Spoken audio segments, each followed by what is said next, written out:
What is the difference between beat and rhythm? Explain to me like I'm 5.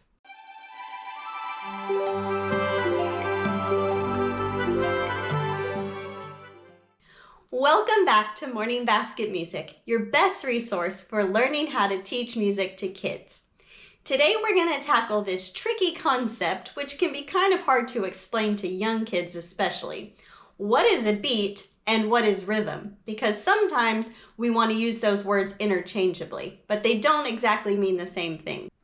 In this video, I'll give you an explanation followed by a demonstration and leave you with some inspiration of how you can model this concept yourself. So let's begin with a very simple explanation of beat versus rhythm.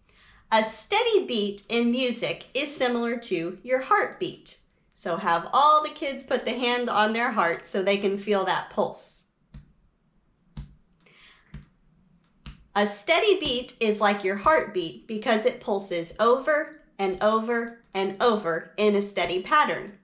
Some people may have a faster heartbeat or a slower heartbeat, but regardless, you should be able to feel that pulse that happens over and over and over.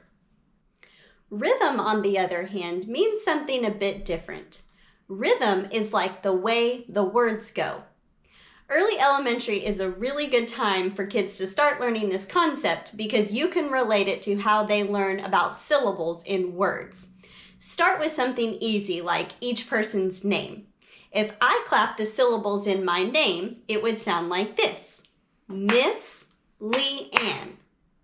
Miss has one rhythm sound, or one syllable.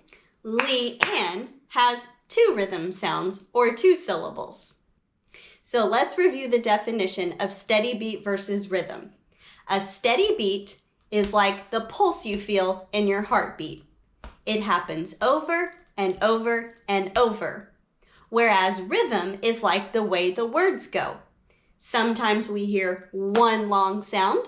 Sometimes we hear 2 short sounds. So rhythms can change. They don't always sound exactly the same. Now I'll give you an easy demonstration of how you can see and hear the difference between beat versus rhythm. So to model the steady beat of this poem, I'm going to use my drum to get that steady pulse going in the background while I speak these words. 1, 2, 3, 4, 5. Once I caught a fish alive. 6, 7, 8, 9, 10. Then I let it go again. Did you hear that steady pulse in the background? It never got faster or slower. It just remained the same over and over and over while I was speaking. So that's your steady beat. Now I'll grab a different instrument to demonstrate the rhythm of the words. Same poem I'm going to speak this time, but as I'm tapping the rhythm, every time I say a new syllable, I need to tap a sound on my hand. It goes like this. 1, 2, 3, 4, 5. Once I caught a fish alive. 6, 7, 8, 9, 10. Then I let it go again.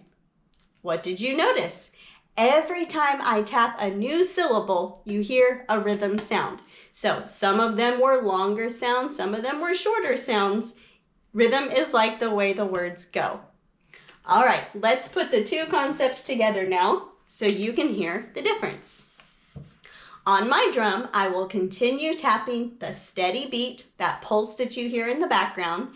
And on my boom whacker, I'm going to tap the rhythm of the words, putting them both together.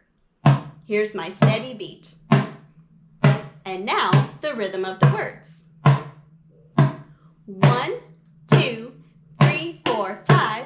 Once I caught a fish alive. 6, 7, 8, 9, 10. Then I let it go again. See the difference? Steady beat versus rhythm of the words. Finally, I want to leave you with some inspiration on how you can teach beat versus rhythm to your students. And I do want to pause and make a side note here. There is nothing wrong with practicing the steady beat of music at any age, child to adult. It really is a foundational music skill that you can hear any particular song and be able to pick out what is the steady beat. Once you master this concept, then it becomes much easier later on to develop your rhythm skills. Okay, so for a steady beat, I want you to choose a recording that you'll play for your students. Some good examples are pretty much any march by John Philip Sousa because it has a definite marching beat that you can hear in the background. So grab an instrument such as rhythm sticks and let's see if you can pick out the steady beat while I tap.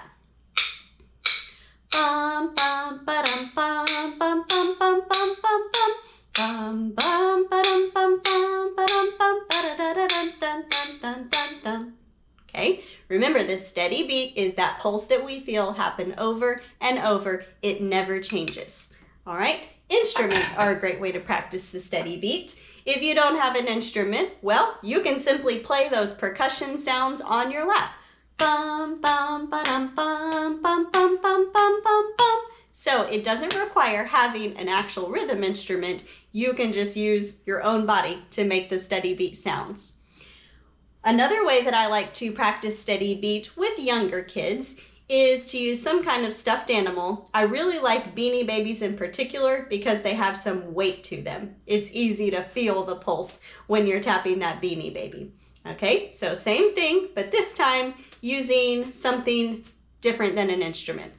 Bum bum ba-dum bum bum bum bum bum bum bum bum bum ba-dum bum bum ba-dum dun da da da da dun dun dun dun dun dun. Okay, steady beat using a stuffed animal. And finally, another good way to practice steady beat with any age kids really is to use a ball that they can bounce. Now, if you have younger kids who maybe are a little bit less coordinated, you want something bigger, say a beach ball, a playground ball, again, something with some real weight to it that they can easily bounce and catch. Or if all you have is something smaller like a tennis ball, you could probably use that with a little bit older kids too. Something that they can control, that they can do a bounce, catch, motion with. Bum bum ba-dum bum bum bum bum bum bum bum. Bum bum ba-dum bum bum ba-dum bum ba-da-da-da-dun dun dun dun dun dun. I hope this video has been helpful, so please give us a thumbs up and be sure to subscribe to Morning Basket Music so you don't miss a thing.